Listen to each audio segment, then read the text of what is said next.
একাত্তরের রণাঙ্গনের মুক্তিযোদ্ধা, যিনি পরবর্তীত বাংলাদেশকে অনেক ক্রিটিক্যাল যখন সিচুয়েশন ছিল সেই জায়গা থেকে তিনি উদ্ধার করেছিলেন, ডক্টর কর্নেল অলি আহমেদ। আর উপস্থিত আছেন পুরো বাংলাদেশকে নতুনভাবে সাজিয়ে নেওয়ার জন্য 11 দলীয় জোটের নেতৃবৃন্দ, উপস্থিত আছেন লেবার পার্টির নেতৃবৃন্দ, উপস্থিত মিডিয়া এবং প্রশাসনের ভাইয়েরা। ছোট্ট কয়েকটা কথা, আমাদের বর্তমান এই যে রাজনৈতিক সময়টা আছে, এই সময়টাতে আমাদের কয়েকটি লড়াই আছে। এক নম্বর লড়াই হলো আমরা একটি গণতান্ত্রিক বাংলাদেশ চাই। এই গণতান্ত্রিক বাংলাদেশের যাত্রাটা 24-এর গণ অভ্যুত্থানের পরে আমরা শুরু করেছিলাম, কিন্তু গত নির্বাচনে গণতান্ত্রিক বাংলাদেশের যাত্রাটা ব্যাহত হয়েছে। সেই ব্যাহতর জায়গা থেকে আগামী স্থানীয় যে নির্বাচন, সেই নির্বাচনে আমরা গণতান্ত্রিক জায়গাটা নিশ্চিত করতে চাই। নিশ্চিত করার জায়গাটা আমরা হোঁচট খেয়েছি। আপনারা জানেন যে বিএনপির যে নির্বাচনী একটা টিম ছিল বা কমিটি ছিল, সেখানে একজন শামসুল আলম নামে একজন ব্যক্তি ছিলেন। উনি রিটায়ারমেন্টে গিয়েছেন, ওই কমিটিতে বিএনপিতে যোগ দিয়েছেন, কাজ করেছেন। সরকার তাকে অতিরিক্ত সচিব পদে আবার নির্বাচন কমিশনে নিয়োগ দিয়েছে। নির্বাচন কমিশন একটি সাংবিধানিক প্রতিষ্ঠান, এটাতে নিরপেক্ষতা বজায় রাখতে হয়। সরকার যে নগ্নভাবে নিয়োগটা দিয়েছে, এইভাবে নিয়োগ হলো হাসিনার আমলে হয় না। এবং সরকার চিন্তা করছে যে 3 বছর পরে অথবা 5 ইয়ার্স পরে যে ইলেকশনটা হবে, সেই ইলেকশনের জন্য তাকে প্রস্তুত করা হচ্ছে। উনি ওই সময় যাতে সচিব থেকে একটা নগ্ন হস্তক্ষেপের মাধ্যমে আরেকটা হলো আবিদাবি নির্বাচন করতে পারে। ফলত গত 17 বছর তারা যে গণতন্ত্রের কথাটা মুখে উচ্চারণ করেছে, এটা একটা ভুয়া জিনিস ছিল। তারা বাংলাদেশে গণতন্ত্র চায় না, তারা একনায়কতন্ত্র চায় এবং একটা ফেসিবাদী কাঠামোর মধ্যেই থাকতে চায়।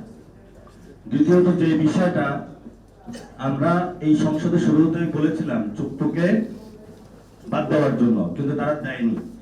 5 মাস পরে এখন কথা হচ্ছে, তাহলে তারা চিন্তা করছে নেক্সট যে ইলেকশনটা হবে, সেই ইলেকশনের জায়গায় নির্বাচন কমিশনে যাদের নিয়োগ মেলা বিধান অনুযায়ী সেখানে রাষ্ট্রপতির জায়গাটা থাকে। আবার যদি আমরা আমাদের জুলাই সনদ বাস্তবায়ন হয়, সেখানেও রাষ্ট্রপতির হলে ভোটিং পাওয়ার আছে। ফলত নিজেদের ভোটিং পাওয়ারটা নিশ্চিত করার জন্য একজন দলীয় রাষ্ট্রপতিকে তারা বিবেচনা করছে। রাষ্ট্রপতির ভবন বা রাষ্ট্রপতি বাংলাদেশে দলীয় হওয়া উচিত না। এবং যদি সরকার এভাবে দলীয় রাষ্ট্রপতি নিয়োগ দিতে থাকে, যেভাবে হলো শেখ হাসিনা ছাত্রলীগের একটা ছোট্ট ক্যাডারকে ধরে আনি নিয়েছিল, বিএনপিও একই পথে যাচ্ছে, তাহলে যে রাষ্ট্রপতির যে পদটা হেড অফ দ্য স্টেট, এটা কলঙ্কিত করা হচ্ছে। যদি এই কলঙ্কজনক অধ্যায় চলতে থাকে, আমরা একটা সময় দাবি তুলব যে রাষ্ট্রপতি হলো ডিরেক্ট ভোটিং এর মাধ্যমে হতে হবে। রাষ্ট্রপতি কোনো দলীয় ব্যক্তি হইতে পারবে না, রাষ্ট্রপতি কোনো গরিব পরিবারের হইতে পারবে না। আপনার সংবিধান যে সিস্টেম, সেটা অনুযায়ী রাষ্ট্রপতি নিয়োগটা পার্লামেন্টে যারা আছেন তারা নিয়োগ করবেন, কিন্তু রাষ্ট্রপতি হলো প্রধানমন্ত্রীর পরামর্শ নিয়ে চলবে। এখন আমরা দুইটা বক্তব্য পেয়েছি। রাষ্ট্রপতির নিয়োগের ভার কে হবেন, স্থায়ী কমিটির একটা মিটিং বসলো, সেখানে আবার একজনের কাছে ন্যস্ত করা হলো। তাহলে পুরো বাংলাদেশের মধ্যে 18 কোটি মানুষের মধ্যে একজনের দায়িত্ব হলো রাষ্ট্রপতি হলো নিয়োগ দেওয়া। তাহলে পুরো যারা রাজনৈতিক ব্যক্তিবর্গ, পার্লামেন্ট, পুরো মানুষ, তাহলে তাদের কি প্রয়োজন? ফলত এটা আনডেমোক্রেটিক, এটা গণতান্ত্রিক কোনো প্রক্রিয়া না, এটাকে আমরা ধিক্কার জানাচ্ছি। দ্বিতীয়ত যে বিষয়টা আমাদের এখনো লড়াই, সেটা হলো সংস্কার। জুলাই সনদ বিএনপিকে বাস্তবায়ন করতে হবে। বিএনপি যতই কথা বলুক না কেন, এটা বাস্তবায়ন করব না, সেই পথ আমরা বিএনপিকে দিব না। তারা সংশোধন কমিটি বানিয়েছে, বিরোধী দলকে ধন্যবাদ যে তারা সেটাতে অংশগ্রহণ করে না। এটা ঐতিহাসিক একটা রাজনৈতিক সিদ্ধান্ত নিয়েছে। এবং যেহেতু এটা সংসদে হয় নাই, তারা সংশোধনী কমিটি বানিয়েছে, ফলত আমাদের এই লড়াইটা এখন রাজপথে চলে এসেছে। রাজপথে ইনশাল্লাহ আমরা সংসদের সামনে উপস্থিত হব। যেদিন উপস্থিত হব, ওই দিনে বাংলাদেশ ইনশাল্লাহ জুলাই সনদ বাস্তবায়ন করে ছাড়বো ইনশাআল্লাহ। জুলাই সনদ কেন বাস্তবায়ন করতে হবে? প্রধানমন্ত্রীর খায়েশ হয়েছে, 10 বছর দেওয়া হয়েছে, ওনার 15 বছর থাকার খায়েশ হয়েছে। এই নির্বাচন প্রক্রিয়া, সেটা উনি স্বচ্ছ প্রক্রিয়া বিশ্বাস করেন না। আমরা বলেছিলাম যে গত 17 বছরে শুধু বিএনপি অথবা জামাতের নেতাকর্মী হওয়ার কারণে কেউ বিচারালয়ে গিয়ে বিচার পায়নি। আমরা এটা নতুন করে দেখতে চাই না। সেজন্য আমরা বলেছিলাম আলাদা সেক্রেটারিয়েট কমিটি করতে হবে, সেক্রেটারিয়েট বিল্ডিং থাকতে হবে বিচারালয়ে।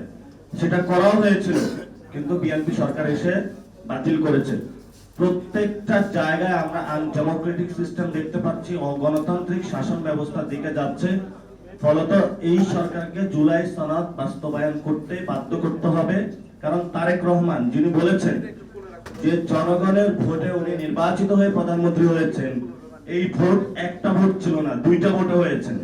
ফলত একটা ভোট মানবেন আর একটা মানবেন না, এই সুবিধা আপনাকে অত দেওয়া হবে না। যেটা সত্যি বাংলাদেশের মানুষ ভোট দিয়েছে, আপনাকে ওটা মানতে হবে। যদি না মানেন তাহলে যেই গদি জনগণের, সেই জনগণের গদি জনগণ ফেরত নিয়ে নিবে। অনেকেই সরকারি অফিসে বসেছে, মন্ত্রী, এমপি, প্রধানমন্ত্রী গদিতে বসে মনের সরা শুরু করছে এটা আমার গদি। এই গদিতে অনেক লোক গিয়েছে এসেছে, গদিটা হলো ক্ষণস্থায়ী। এই গদি বাংলাদেশের জনগণের। ফলত বাংলাদেশের জনগণের গদিতে যারা বসবে বাংলাদেশের জনগণের পক্ষেই থাকতে হবে। তৃতীয়ত যে বিষয়টা আমাদের সবচেয়ে বড় লড়াই, সেটা হলো আমাদের ভাইদের বিচার। আমি প্রায় এই যে গ্রামে গঞ্জে গিয়েছিলাম, গত 20 থেকে 20 দিন গ্রামে গঞ্জে ঘুরেছি, অনেক জায়গায় গিয়েছি, মানুষের সাথে কথা বলেছি, ডিরেক্টলি প্রায় 2 থেকে 2.5 লক্ষ লোকের সাথে হলো পথসভা করেছি। বিভিন্ন জায়গায় হলো আওয়ামী লীগের লোক ঘোরাফেরা করতেছে। তাদেরকে জিজ্ঞেস করলাম তারা কিভাবে বের হয়েছে, বললো যদি কেউ ছাত্রদের খুন করে তার মার্কেট ভ্যালু বাইরে যায়। ওসি এবং ওইখানের স্থানীয় নেতারা বসে 5 লক্ষ টাকা দিলে মুক্তি পাওয়া যায়। ওসির রুমে বসে ওই দলের নেতা এবং ওসি বৈশা, ওসি বলে 2 লাখ টাকা রাখি, ওই নেতা নেয় 3 লাখ টাকা, বলছে তারা ছেড়ে দেন। এরকম পুরা বাংলাদেশে যারা আমাদেরকে খুন করেছিল, খুনের মহাযজ্ঞ চালিয়েছিল, তাদেরকে হলো মুক্তি দেওয়া হয়েছে। এবং তারা এলাকায় গিয়ে যারা রাজপথে নেমেছিল তাদেরকে ধমক দিচ্ছে, তাদের ফ্যামিলিকে ধমক দিচ্ছে, তাদের ঘর বাড়ি চালিয়ে দিচ্ছে। আর যারা সিনিয়র নেতৃবৃন্দ তাদের তো কথা বাদই দিলাম। আপনি দেখেন সাবের হোসেন চৌধুরী এখনো বাহিরে কেন, কারা মুক্তি দিয়েছে? আমরা ওই সময় আমরা এখনো চুপ করে আছি। বিএনপিতে যারা এখন বড় বড় মন্ত্রী, তারা ওই সময় আওয়ামী লীগের অনেক বড় বড় মন্ত্রীর জন্য হলো লবিং করেছিলেন আমাদের কাছে। তো ইতিহাস থেকে যদি শিক্ষা না নেন, আমরা সেই সময় বলেছিলাম 1 টাকাও ছাড় দেওয়া যাবে না। যদি কোনো যারা আমাদের খুনি, কোনো খুনিকে ছাড় দেওয়া হয়, তাহলে আমরা ইনশাল্লাহ ক্ষমতায় এসে তাদের বিচার করব। আগাগোড়া যে কথাটা, তারেক রহমান অলরেডি সরকার চালাইতে ব্যর্থ হয়ে গিয়েছে। ঘরে গ্যাস নাই, বিদ্যুৎ নাই, জ্বালানি সংকট শুরু হয়েছে, ব্যাংকে টাকা নাই, দলীয় সন্ত্রাস চলতেছে পুরো দেশের মধ্যে। ওইদিকে মোদি যেভাবে কথা বলেন, সেইভাবে হলো বাংলাদেশে কথার প্রতিধ্বনি ফেরত পাচ্ছি। অনেকে বলেন যে দেশে নাকি ফেসিবাদী আসা শুরু করেছে, আবারই কেউ কেউ বলেন 5 মাসে আসে কিভাবে। ফেসিবাদী তো আসে নাই, ফেসিবাদ তো আগে রয়েছে, সেটার উপরে তারেক রহমান বসেছে। আগে এই ফেসিবাদের চেয়ারে শেখ হাসিনা ছিলেন, কথা ছিল ফেসিবাদের চেহারাটা বাদ যাবে, চেয়ারও বাদ যাবে, সিস্টেমটা পরিবর্তন হয়ে গণতান্ত্রিক হবে। তারেক রহমান ওই পথে গেলেন না, গেলেন সন্ত্রাসের পথে। সন্ত্রাসের জন্য বাংলাদেশ প্রস্তুত না। ইনশাআল্লাহ সন্ত্রাসের বিরুদ্ধে দাঁড়াবো, যুদ্ধ করব, দুইটা হয়, জেলে যাব বা কবরে যাব, কিন্তু কারোর সাথে নেগোশিয়েটও হবে না, কারোর সামনে মাথা নত হবে না। এটা আজাদির বাংলাদেশ, উসমান হাদির বাংলাদেশ। সবাই দোয়া করবেন। আসসালামু আলাইকুম ওয়া রাহমাতুল্লাহি ওয়া বারাকাতুহু।